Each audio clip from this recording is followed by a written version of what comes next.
રાજ્યમાં આજથી વધી શકે છે વરસાદનું જોર। રાજ્યમાં 10 દિવસ રહી શકે છે વરસાદી માહોલ।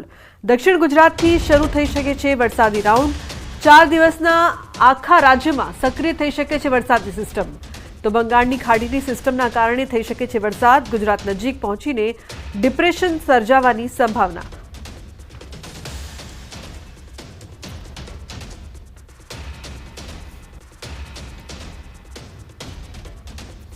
બે દિવસ બાદ દક્ષિણ ગુજરાતમાં ભારે વરસાદની આગાહી। ભારે વરસાદના રાઉન્ડનું કાઉન્ટડાઉન શરૂ થઈ ગયું છે। વલસાડ જિલ્લામાં આજે પણ વરસાદી માહોલ। છેલ્લા 3 દિવસથી જિલ્લામાં છૂટો છવાયો વરસાદ। આજે વાપી અને આસપાસના વિસ્તારમાં વરસાદ। થોડા સમયના વરસાદમાં રસ્તાઓ થયા પાણી। જિલ્લામાં સવારથી જ વાદળછાયું વાતાવરણ। અન્ય તાલુકાઓમાં પણ છૂટો છવાયો વરસાદ જોવા મળી રહ્યો છે। વલસાડ જિલ્લામાં આજે પણ સતત ત્રીજા દિવસે વરસાદી માહોલ જામ્યો છે। ઔદ્યોગિક નગરી વાપીમાં અત્યારે જે દ્રશ્યો જોઈ રહ્યા છો, વાપીમાં અત્યારે વરસાદી માહોલ જામ્યો છે। ધોધમાર વરસાદને કારણે થોડી જ વારમાં વાપીના રસ્તાઓ પાણી થઈ ગયા હતા। આને કારણે છે શહેરમાં ઠેર ઠેર ટ્રાફિક જામની સમસ્યા સર્જાઈ છે। રોડની હાલત ખરાબ છે, આથી ટ્રાફિક પણ ધીમો ચાલી રહ્યો છે। આ રીતને વાત કરીએ તો જિલ્લાના કપરાડા, ધરમપુર, ઉમરગામ, પારડી અને વલસાડ તાલુકામાં પણ છૂટો છવાયો વરસાદ વરસ્યો હતો। 3 દિવસથી સતત વરસી રહેલા વરસાદને કારણે શહેરી વિસ્તારોમાં જનજીવન પ્રભાવિત છે, પરંતુ વરસી રહેલો વરસાદ છે જિલ્લાના મુખ્ય પાક ડાંગરના પાકને અનુકૂળ હોવાથી ખેડૂતોમાં ખુશીની માહોલ છે। હવામાન વિભાગે પણ આ જિલ્લામાં છે વરસાદની આગાહી કરી હતી, આથી તેને પરિણામે છેલ્લા 3 દિવસથી જિલ્લામાં વાદળછાયું વાતાવરણ સર્જાયું હતું। વાદળછાયા વાતાવરણ વચ્ચે સવારથી દિવસભર છૂટાછવાયા વરસાદી ઝાપટા પડતા હતા, પરંતુ આજે સવારથી જિલ્લાના વાપી અને આસપાસના વિસ્તારમાં સતત વરસાદને કારણે શહેરી વિસ્તારોની અંદર જનજીવન પ્રભાવિત થયું હતું, જ્યારે ગ્રામ્ય વિસ્તારોની અંદર ખેડૂતોમાં ખુશી વ્યાપી છે। ભરતસિંહ વાડેર, ન્યૂઝ 18 ગુજરાતી, વાપી। તો વડોદરામાં પૂરની સ્થિતિ બાદ સહાય આપવાના તંત્રના દાવા પોકળ સાબિત થયા છે। વડોદરાની શ્રીજી સોસાયટીના લોકો ભારોભાર રોષમાં। લાંબા સમય બાદ કોર્પોરેટર આ સોસાયટીમાં આવતા લોકો રોષે ભરાયા। આ સોસાયટીના લોકોએ કોર્પોરેટર જાગૃતિ કાકાનો ઘેરાવ કર્યો। સ્થાનિકોએ કોર્પોરેટર સામે સવાલોનો મારો ચલાવ્યો। ત્યારબાદ કોર્પોરેટરે દોષનો ટોપલો વોર્ડ ઓફિસર પર ઢોળ્યો।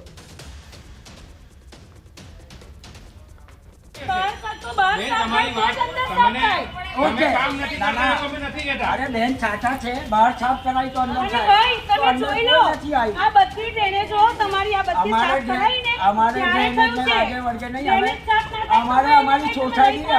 અમારી સોસાયટી અમારા સભ્યો અમારા છોકરા જોવાના। તમે કાઉન્સિલર છો, અમે નથી।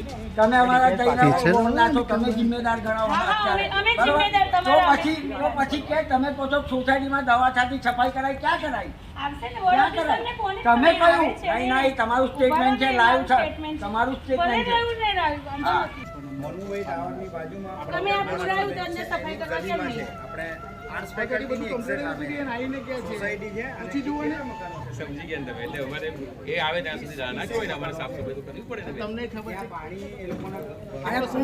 એવું અમારે તો ફટફટ પાણી કાઢવાનું હોય, કિચન થોડી રાહ જોવા દઈ દેવાની કે ઘરમાં ગંદકી થાય, કોર્પોરેશન આવે ને સાફ કરે।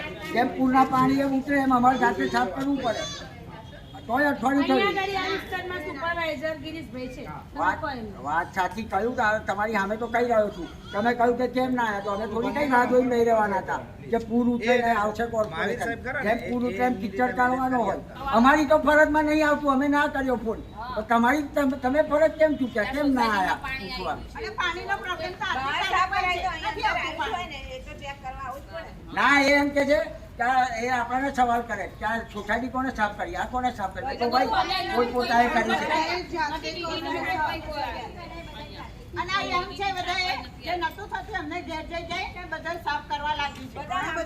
આમાં કેવી સિસ્ટમ હતી કે મારા ઘેર પાણી છે, હું નતો, બહારગામ હતો, તો બધી લેડીઝો ભેગી થઈને પહેલા મારું ઘર સાફ કર્યું। એવી રીતના લાઈન બાય લાઈન બધી સોસાયટીના લેડીઝોએ ભેગી થઈને એકબીજાના ઘર સાફ કર્યા છે। જ્યારે પૂર આવ્યું ત્યારે એક પણ દિવસમાં પાણીમાં અમે 4 દિવસ કેવી રીતે કાઢ્યા છે। નહીં લાઇટ, નહીં પાણી, નહીં દૂધ, કશું જ નહીં। કોઈ જોવાય નથી આવ્યું, કોઈ જાતનું કોઈ પૂછવા નથી આવ્યું। આટલી જગ્યાએ કે સ્ટોલ આપી છે, અહીંયા કોઈ રૂપિયો શું દવાઈ નથી પરખાઈ। સયાજીગંજ કાલાઘોડાથી જે અલકાપુરી ને તરફનો વિસ્તાર બધો પૂરગ્રસ્ત હતો। બધાને ખબર હતી, મિલિટરીના બધાના વાહનો બી અવર જવર કરતા હતા। અહીંયાથી તમે સોસાયટીની બહાર નીકળો એટલે તમને છાતી સુધી પાણી આવે। અને સોસાયટીની અંદર બી અહીંયા બધાએ માર્ક કરેલું છે કે ભાઈ ઘૂંટણની ઉપર સુધી પાણી હતું. કોઈ જોવાય નથી આવ્યું અને કોઈ પૂછવાય નથી આવ્યું, સર્વે નથી થયું. અમારે ત્યાં બહુ સોસાયટીમાં નુકસાન થયું છે. અમારે કેટલું નુકસાન થયું? નુકસાન એટલે ઘરમાં અડધું મકાનમાં પાણી હતું, એટલું નુકસાન થઈ ગયું છે. એટલે હું તરત જ અહીંયા આગળ આવી છું. મારા વોર્ડ ઓફિસરને બોલાવ્યા, સુપરવાઇઝરને બોલાવ્યા છે. આ સોસાયટીની અંદર પાણી ભરાયું, ખૂબ પાણી ભરાયું.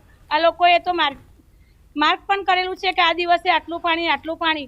આ સોસાયટીને સેલ્યુટ છે અને હું દંડવત પ્રણામ કરું છું આ સોસાયટીને કે સોસાયટીના મેમ્બરોએ કે પોતાનું એકલું ઘર સાફ નથી કર્યું, બધા ભેગા થઈને દરેકના ઘરની સફાઈ કરી છે. આ સોસાયટી જે છે તે આવેલી છે, સોસાયટીનું નામ જે છે તે શાસ્ત્રીબાગ સોસાયટી છે અને લગભગ 28 જેટલા મકાન જે છે તે આ સોસાયટીમાં છે, જે સેંકડો પરિવારો છે અહીંયા વસવાટ કરે છે. જ્યારે પૂરની પરિસ્થિતિ સર્જાઈ ત્યારે લોકોના એક માળ સુધી જે છે મકાન છે ડૂબી ગયા હતા અને ઘર વખરીને નુકસાન થયું છે, વાહનોને નુકસાન થયું છે. પરંતુ ભાજપ કાર્યાલય બિલકુલ બાજુમાં હોવા છતાં પણ આ સોસાયટીમાં આજ દિન સુધી તંત્રનો એક પણ સત્તાધીશ કે જે અધિકારી હોય છે તે સર્વે કરવા માટે નથી આવ્યો. સ્થાનિક લોકો સાથે વાત કરી, સ્થાનિક લોકોની અંદર તંત્ર વિરુદ્ધ ભારોભાર રોષની લાગણી જે છે તે જોવા મળી રહી છે. લોકો કહી રહ્યા છે કે હવે તંત્રનો એક પણ અધિકારી કે કોઈ પણ નેતા આ સોસાયટીમાં આવશે તો સોસાયટીના રહીશો દ્વારા કોઈ પણ વ્યક્તિને અહીંયા પ્રવેશ જે છે તે આપવામાં નહીં આવે.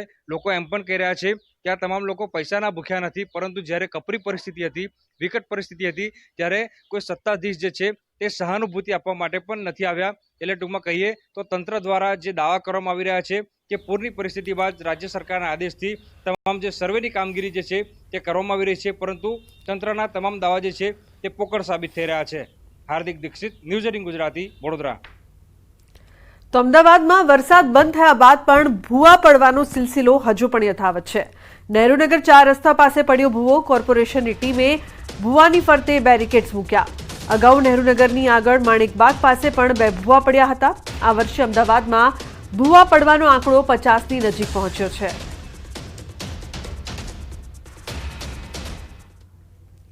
સમાચારમાં આગળ વાત વડોદરાની. કેવાયસી કરાવવા લાંબી કતારો. ડભોઈ સેવા સદન પુરવઠા શાખામાં લાઈનો લાગી. ગ્રામ્ય તેમજ શહેરની જનતા રેશન કાર્ડમાં કેવાયસી કરાવવામાં ફાંફા.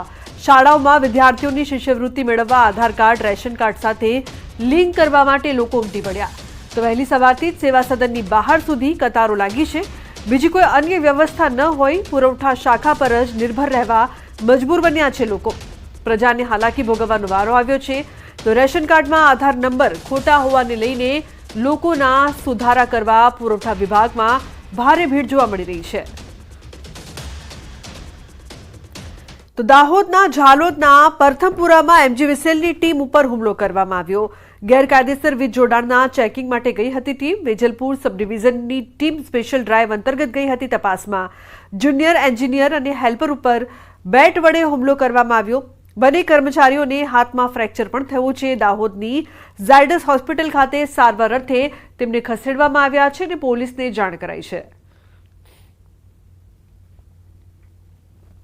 ત્યાં અમે મીટર એક ઘરનું જોતા ત્યાં આગળ મીટર હતું નહીં, તો અમે ત્યાં આગળ ચેકિંગ કરવા માટે ઉતર્યા અને વાયર કે આ બધું શું છે એ અમે ભાઈને પૂછ્યું તો એણે હુમલો કરવાનો સ્ટાર્ટ કર્યો અને અમારા સાહેબને પણ ઈજા પહોંચાડી અને નાસભાગની અંદર મારો પડી જતો મારો હાથ બી ફ્રેક્ચર થઈ ગયો છે. કે જે બી આ હુમલો કરે જે બી વ્યક્તિએ એમને સજા કરવામાં આવે, જેનાથી ભવિષ્યમાં કોઈ પણ, હું આજે મારા પર હુમલો કરવામાં આવે છે, આવતીકાલે સવારે કોઈ બીજા મારા જેવા અધિકારી પર હુમલો કરવામાં ના આવે, કારણ કે અમે તો લોકોની સેવા કરવા માટે જ છીએ.